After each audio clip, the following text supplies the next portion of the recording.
Okay, so Thor got fucking crazy in this new issue. It's already an epic run, but again, Al Ewing is just blessing the streets with amazing storytelling. We gotta talk about the fact that it's quite obvious he surpassed Rune King Thor. I've made that statement before about current Thor being above Rune King Thor. A lot of people didn't like that.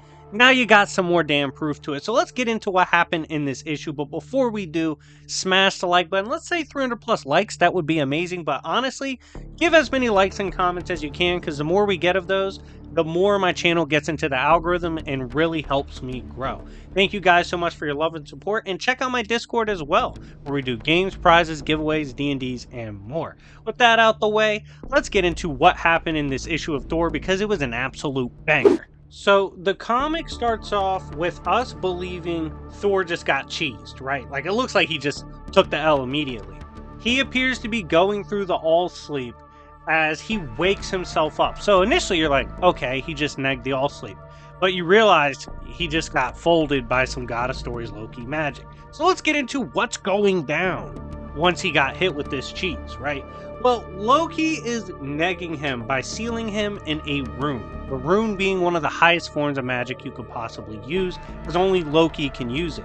And this rune is one of a literal narrative crisis. It is the living story, the story of now, what you're actually going through. Not a story you tell, a story that can be written or thought of. It's what's actually happening. It's a living narrative crisis. And he has put the boy Thor in here. And Thor's not happy about this, right? He's like, look, man, I get you're trying to help me in your own way. You're supposed to be helping me as my enemy. But fuck all that. Tornos is out there, and he's probably wrecking shop. So instead of staying there to answer the riddle of Loki, which Loki explains he needs to succeed, Thor takes off, right? And Thor goes into the sky and realizes, okay, I have never fucking seen this realm before.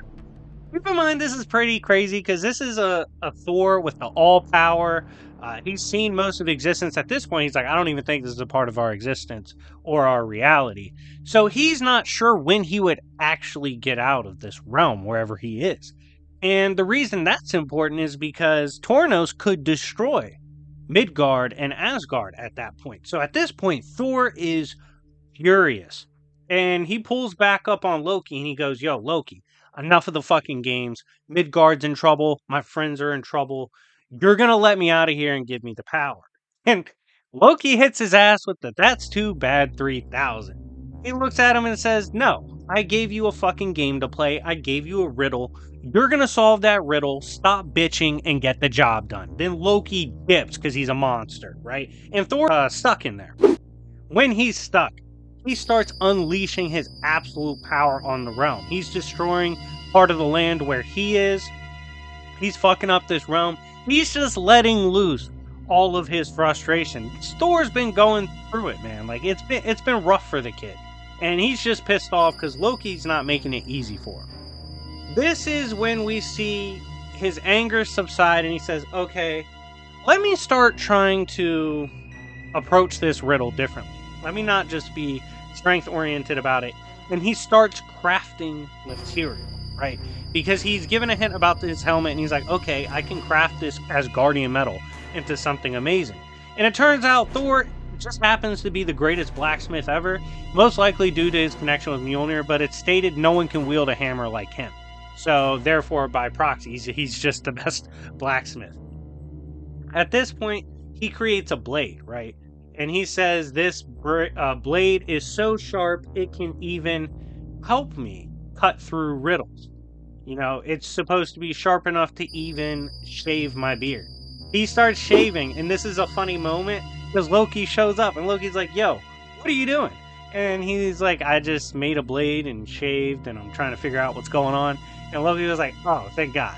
I thought you were being a bitch, and I thought you were going to kill yourself just to get out of the game. And Thor was like, no, I'm not trying to escape, like, to go to Valhalla. And Loki's like, look, let me tell you something.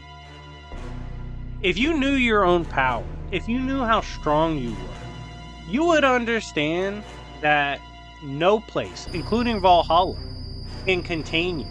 Death can't hold you if you were to go there. So you need to ask yourself, why are you even chained to fate? Why do you have any threads to fate? Because you can go beyond it and do what you need to do within your own power. Thor then shows he's matured in his approach, right? Because he threw his hammer at Loki. Loki got out the way, gave him the speech. Cool.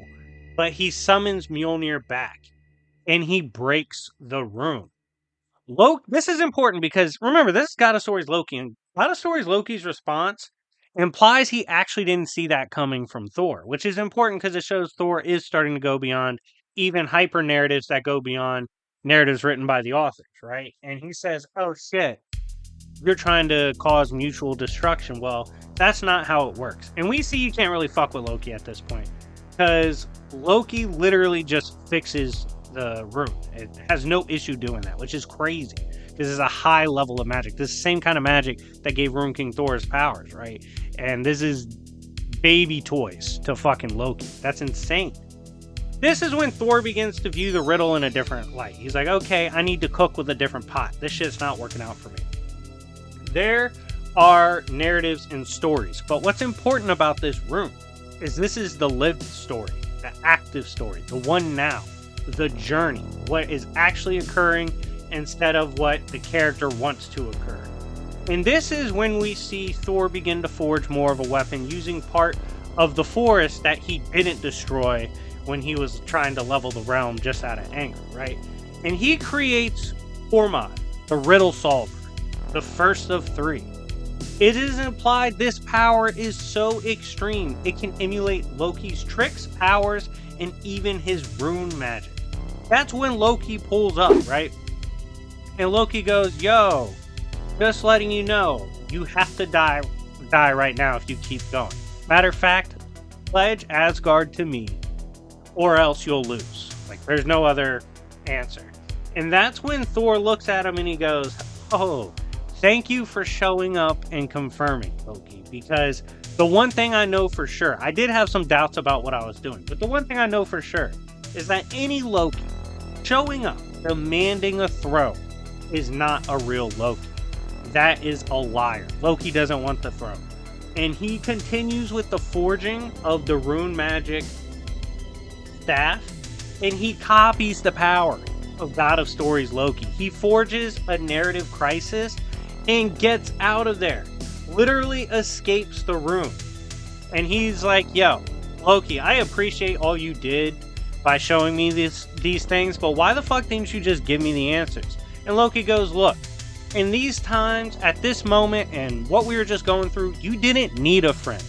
You needed an enemy. You didn't need someone to coddle you. You needed someone to make you wake the fuck up and realize how strong you really are and what you're really capable of. You just fucking made runes. You just made living stories, living narrative crises. You can forge stuff like that. Your power is insane.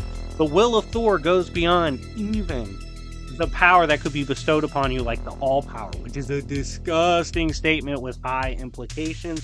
But fuck it, we ball. Thor fans, y'all are up heavy as a bitch right now. You're eating good like the Hulk fans are.